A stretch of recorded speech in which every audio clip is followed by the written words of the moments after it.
Hello lads and lasses and welcome back to the channel. Today we are going through my Premier League table predictions on who I think is going to win, who's going to get relegated and everything else in between.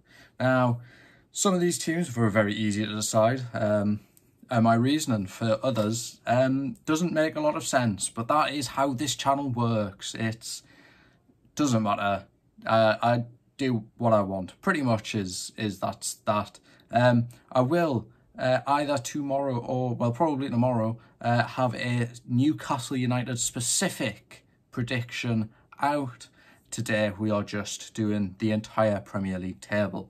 So before we get into any of that, if you're not already, or if you find yourself here quite often, go down below, hit that subscribe button, hit that like button, turn those notifications on.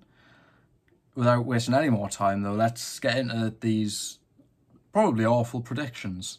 So first up, we have Luton Town FC. Why? Well, the signings they've made, from what I've seen, are just to, when they go back down to the Championship, just to do well when they go back down. They'll come back up the season after, probably be able to build more on what they've got. But at the moment, they've got a Championship side, and they've done nothing to improve that. So they're probably going straight back down in 20th position. And just above them, got Sheffield United. And I think out of all of the clubs in the Premier League, they're probably most likely to go down. That's just that. Last team to get relegated, another pretty obvious one, Everton. Bun them off. They're awful. They should have gone down last season and the season before. Get them gone. 17th, this is, just escaping. I think it will be a scrap, but I think Fulham finished 17th, just above Everton. And yeah, that'll be a scrap until the end of the season. It'll come down to points difference, and Fulham will stay up because it's, I don't know, Fulham. They'll stay up because Everton are going down. Wolverhampton Wanderers come in at 16th. It's Wolverhampton Wanderers. They've lost Neves. I'm not sure if they've replaced them. I did absolutely zero research before this video. Just trying to see who I can annoy, really. Trying to see what happens. I think Wolves are down there, though. Don't think they have a great season this year. I'm pretty sure their manager's walking out on them soon, which is another reason. So yeah, they're off. And then in 15th, I have Burnley. I don't think they're going to relegation struggle, but I do think they might struggle a little bit. It's Kompany's first season in the Premier League. I mean, he's a great manager. We've seen what he can do. He's brought Burnley up. I don't think they're going to be able to carry it on into this season. I do think they'll slow down slightly. And then just above them, I think we have Nottingham Forest. Well, I don't think. We have Nottingham Forest on this league table. Purely down to because they can actually build some team chemistry because they haven't got out and signed 38 players during the transfer window. I'm sure they'll have some more to come. But at the moment, they've got some team chemistry. They're still not fantastic, but they're better than what they were. And then in 13th, we have Brentford. Now, you could say, oh, but Brentford did really well last season. But they also had Ivan Toney, and they don't this season. They're going to miss Ivan Toney a lot, I would say. So they're in 13th. That's that. And then above them, we have Bournemouth. Why? Philip Billing. That's all I need to say. That man is gonna have them in 12th. That's what he's gonna do. Philip Billing is single-handedly holding Bournemouth in 12th. I'm surprised he hasn't got a big transfer this year.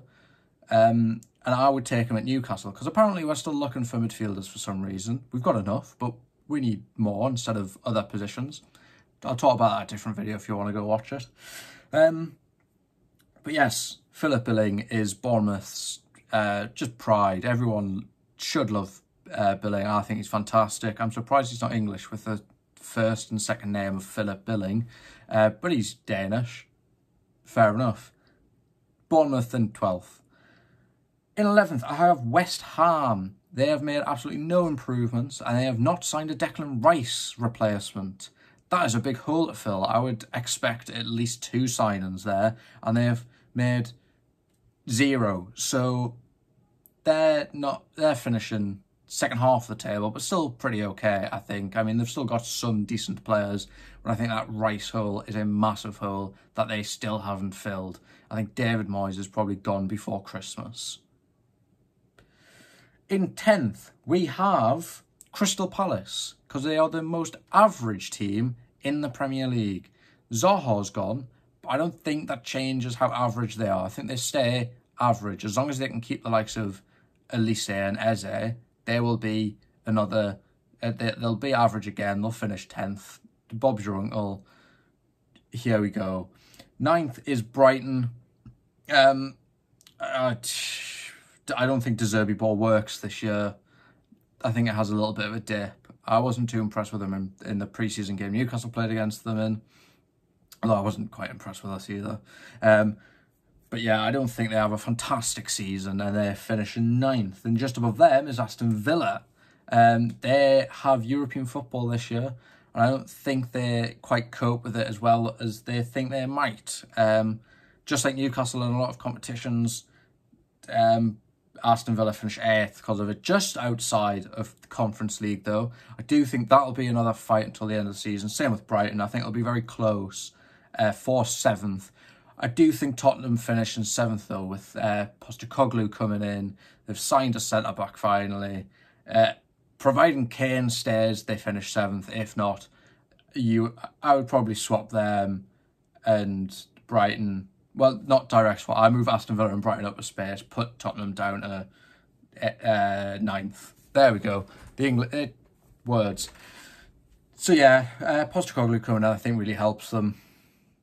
Kane probably has another good season as long as he stays there. Son might actually, have a good season this year. If not, then they're pretty much doomed, really, if their good players aren't playing good. That's how football works. That is a Michael Owen comment. Thank you, Logan, for saying that. Anyway, 6th, I think Liverpool finished 6th. They do better than they did last year, but I don't think they do quite well enough. They're going into the season with 2 good midfielders in Szoboszlai and McAllister. Obviously, McAllister has played Premier League football before. You know what you get with him in the Premier League. Szoboszlai, I think, is a bit of a punt. Obviously, he was linked with Newcastle, so I would have liked him to come along. However, he's not. He's gone to Liverpool. Will he struggle? Not a clue. Maybe not, but I also, there's always the possibility. Just like Tonali, there's always a possibility he struggles. Doesn't kick on straight away like Liverpool fans want him to. They finished 6th. In 5th, I have Newcastle. No biased, because if I was, I would have put them in top 4. I don't think we get top 4. I don't think we have the quality of player still in as backups if we're going to make runs in all of the cups and all of the leagues. I think Champions League really throws a stone in the works, and we drop a few places because of it. And of course, there's always the chance of injuries to the likes of Callum Wilson, who's been very injury prone over the last few years, to kind of drop us down. So I reckon we finish 5th. Top 4, because this is what we're all here for. Chelsea finished 4th. I know Nkunku we've just found out today that Nkunku's out for 16 weeks.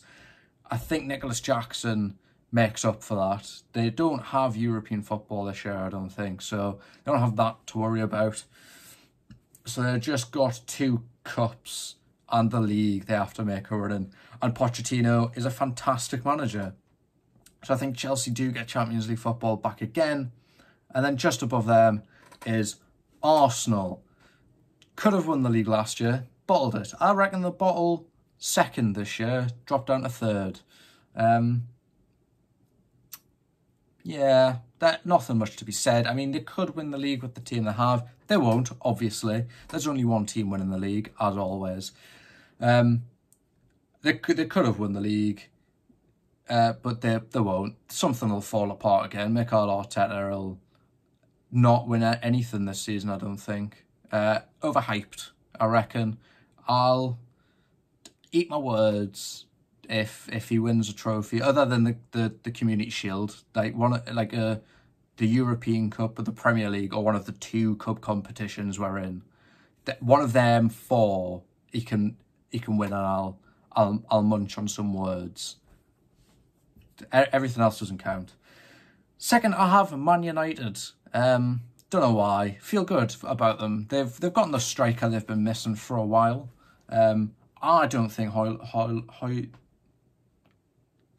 I've just had a stroke. I do apologise. I don't think Højlund has the best of seasons, but I think the rest of the team really picks up around them. They did well to finish third last year. Nicked it from us at the last second. I hate to give them second, but I reckon they take it. And with both hands. Obviously champions, Man City, because they're a bunch of losers. Pep's going to play like 5 centre-backs next season. He's going to play 7 centre-backs and 3 forwards. That's what he's going to do. And then he's actually just going to stick Kyle Walker in goal for the entire season just to see what sort of challenge is made. Because he's a boring, bald man. That's him. So that's my prediction for next season. There's obviously a couple of teams where you think, that might actually change. Like, Burnley might actually do really well this season. I wouldn't be surprised if they did. But I think it's more realistic to say they would come in the lower mid-table section. Obviously, Aston Villa and Brighton could do really well. And I do see Spurs dropping out of one of the European competitions. But I also see them leapfrogging the likes of us and Liverpool into the Europa League. I see us and Liverpool having a down season and one of us could drop out of European competition. The other dropping to Conference League. And Chelsea, I mean, if Nkunku is that big of a deal, obviously they're not going to finish in top 4, but I don't think he's going to be that much of a miss over the first 16 weeks. And I think they'll do quite well under Pochettino. And then Man United are probably going to have to play a Maguire somewhere at some point. So until they get a Maguire replacement, they're done for.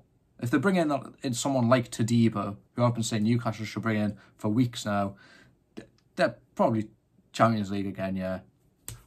Anyways, that's that, pretty much. Let us know what you think down in the comments. What's your table looking like? What teams would you change? Apart from that, that is everything. As I said, there will be a Newcastle-specific prediction for this season. Lovely. In a bit, pal.